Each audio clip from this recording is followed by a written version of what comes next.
I would like to start with some conflict of interest declarations. I don't have any financial conflict of interest.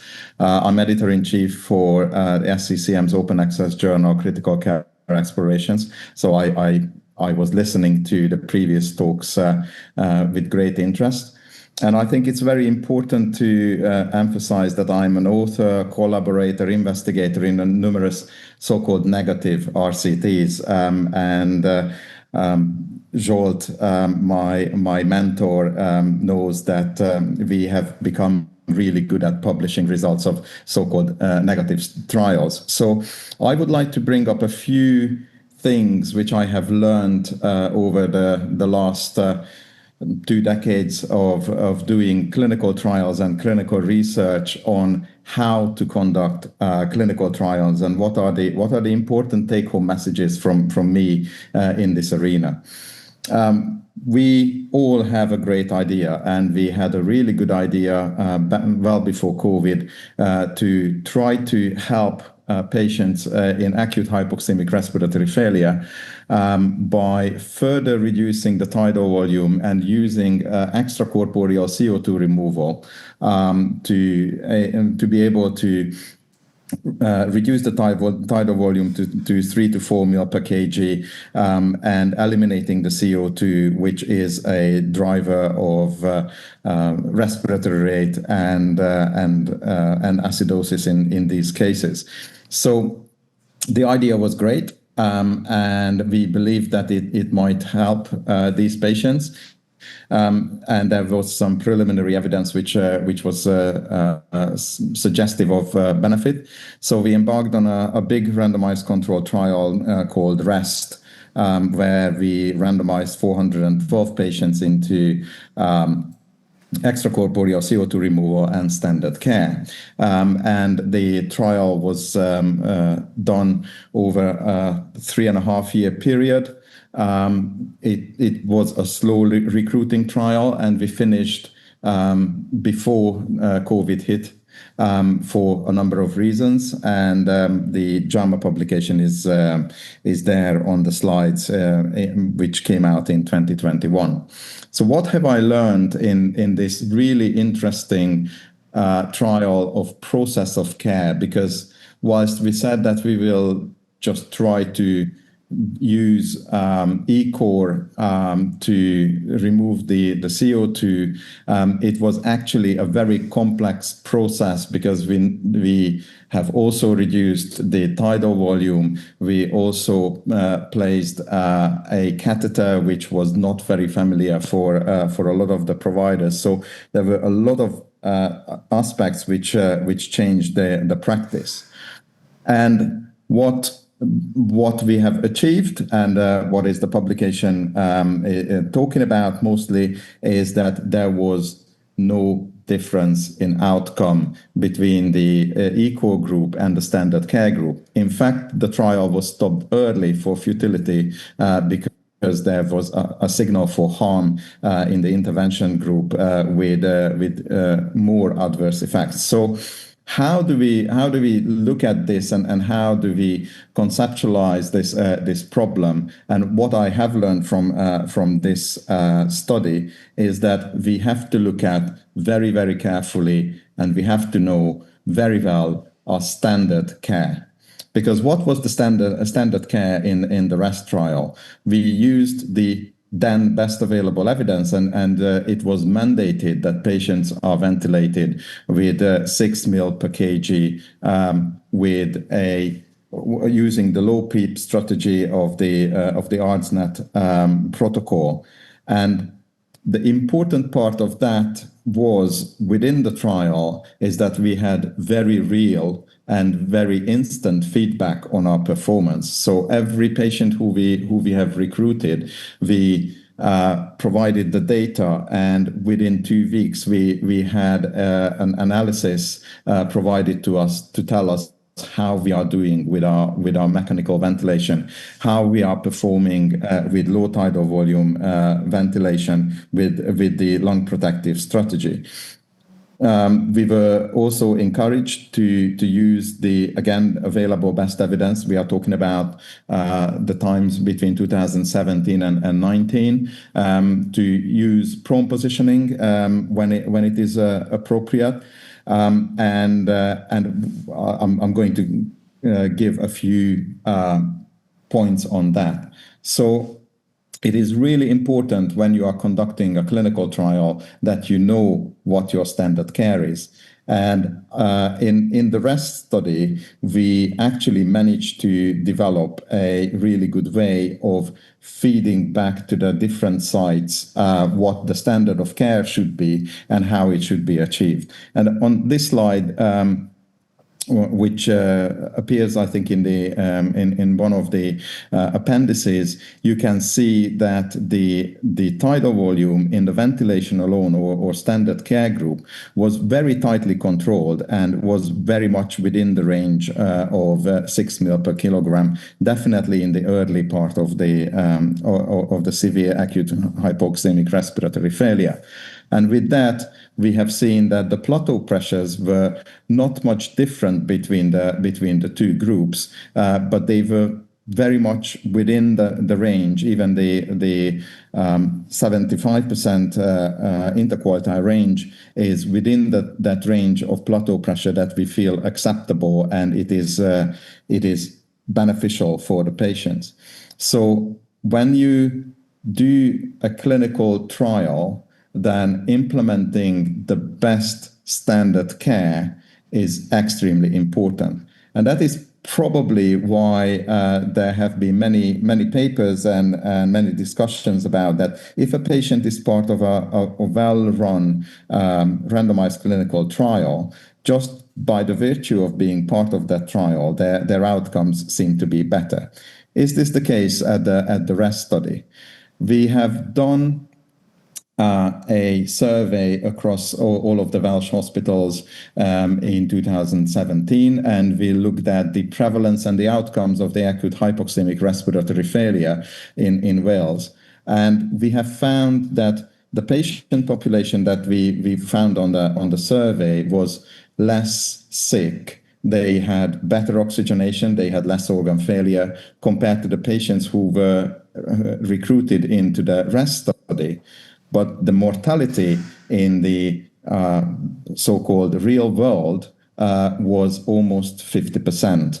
And we have also found that only 19% of the patients were ever ventilated with proper lung protective ventilation modes. So what my take-home message was from the REST trial, that if you really force yourself to adopt best standard practice, best standard care, then you can reduce the mortality. Now, if you look at the mortality reduction of over 9%, absolute reduction, everybody would say that that's just not possible.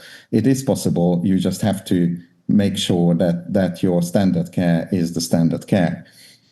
The other aspect of the REST trial, which is really important, was the safety event reporting, because the whole process worked. So tidal volumes were reduced, CO2 was removed, pH was kept normal. But if you have a non-robust safety reporting, then you can miss those events which are actually signaling harm.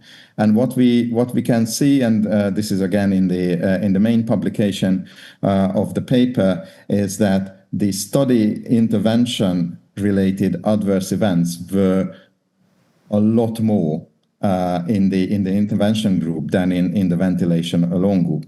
There were serious adverse events in both groups, but only in the intervention group were events which were related to the study intervention. And quite commonly it was bleeding from the catheter side or from some other side. And quite concerningly, and that has led to the early stop of the study, there was a very large increase in intracranial hemorrhage, which was unacceptable for everybody in the study.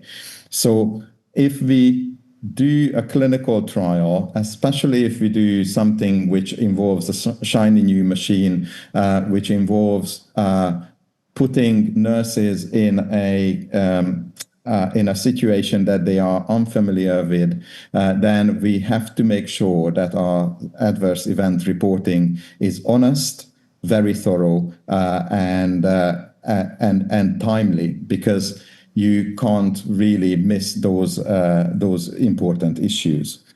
Now, the third point that I wanted to make, again, it is discussed in the manuscript, that in the intervention group, we have used a lot less of the best evidence-based practice. So proning was a lot less frequent in the intervention group compared to the standard care group.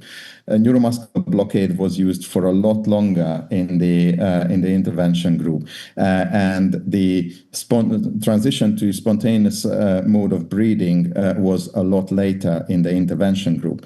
This just tells me that again, if you introduce a new thing, whatever process is that, a new thing to the nurses, to the allied healthcare professionals, to the ICU, you must be aware that the first response from them is that we just want not to have any complications, and that means we will deepen the sedation. We will ask for muscle relaxant because the patient moves, and we fear that we lose the cannula. We don't want to prone because it is just such a big deal. And if you are doing a clinical trial, then you must be aware that these unknown and unspoken biases are there at the staff level. You can combat that, but it means that many times the PI have to be there all the time. So at my site, I was the only physician who did the cannulation for the E-cord. So you could argue that at our site it was a trial of E-cord plus my care versus the standard care of ventilation, and I really don't know whether one is better than the other. I definitely don't want to claim that my care is better than my colleagues, but these are important points to consider. I'm going to just very briefly talk about another study which has been very recently published, again in JAMA, the UK ROCKS study. I'm sure that a number of you are very familiar with the results. So again, briefly, we thought that reducing oxygen exposure on the intensive care unit might lead to better outcomes.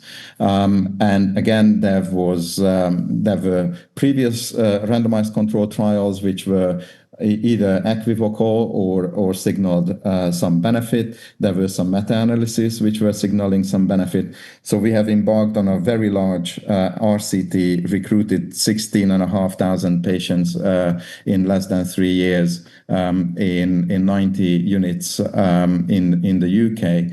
And we looked at whether more conservative oxygen therapy is better for mechanically ventilated adults. And again, the money slide is here. There was no difference between the two groups. So you can just say, fine, that's something else that we shouldn't do. I have learned so much during this study. I have learned an awful lot about that you have to have a plan for implementing the trial, and then you have to have a plan for de-implementing anything that you have done. And this latter part is probably even harder than trying to implement something. I was fortunate that in my unit, which was the Grange University Hospital, you can see we were the 4th largest recruiters. I managed to convince my consultant colleagues that we should just recruit everybody who comes in to the ICU with the need of mechanical ventilation to the trial. So we have managed to maintain this equipoise throughout the study while it was open at our site, and we recruited almost 500 patients. The important and interesting thing was that the first 3 months were really difficult because obviously, again, the nurses were very much questioning that, is it really okay to have a saturation of 89% whilst the patient is just on 21% of oxygen on the ventilator? But once they got comfortable with the intervention and they saw also that there is nothing bad happening with the patients, they got on board. And from month 4, I was always asked by the bedside nurses that if a patient was ventilated, are they randomized to UKROX? What is the allocation? Because then they know which way to go. When the trial finished, and we were in the period of analyzing the data and writing up, we faced a dilemma. What are we going to do now? We don't know what the result is. We have seen that conservative oxygen therapy doesn't seem to be harmful, at least in our place. But what are we going to do? And this is where we sat down and we wrote down a de-implementation plan. And we said that, okay, for the time being, because we don't know what are the results, and it could be either way, we will just go back to the standard care. And we were asking the nurses to have a higher saturation target and adjust the ventilator that way. Now, this has been even more difficult than implementing a trial. And I think this is something that many of us don't really think about when we embark on doing any kind of clinical study, that what are we going to do when the result is negative, and how we are going to de-implement something that we probably believe that it is beneficial, but turns out that there is no difference. So my take-home points from here, that in the how to conduct clinical trials, is that we need to know and implement the best standard care. We have to have a very robust safety reporting, and then please have a plan for both implementing and de-implementing your intervention. And with that, I would like to thank you for your attention. Thank you, Tamás, for this nice lecture.